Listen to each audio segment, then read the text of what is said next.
Meteorologist Doug Higgins standing by in Appleton with a look at what's going on there. Morning, Doug.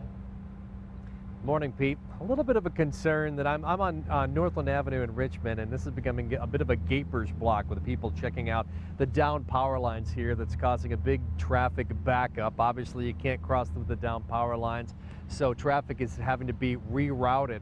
And so my best advice for people, if you are traveling today, is definitely avoid Northland Avenue in Richmond. This is not going to be cleaned up anytime soon.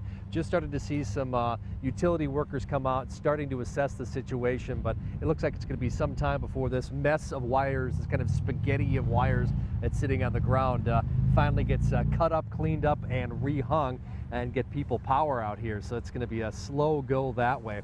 In terms of the power lines that are down, I also have another concern that I have already seen two people. One of them walked across all of the power lines to get across the street, and another one rode their bike and almost caught themselves on one of the lines that are hanging at about 4 feet off the ground.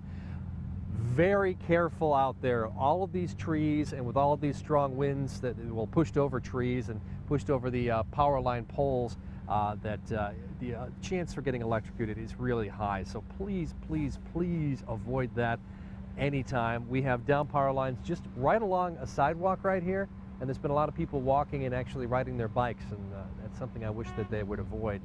Don't want anybody to get into trouble that way. As you can see, the traffic is pretty much backed up with people trying to get in and around, even though there's a lot of roadways that are closed. So it's slow going here in Appleton. Power outage wise, looks like we're just going to have to wait and see when we're going to get power back in this area. Pete? All right. Thank you, Doug Higgins, broadcasting live from Appleton. You can be notified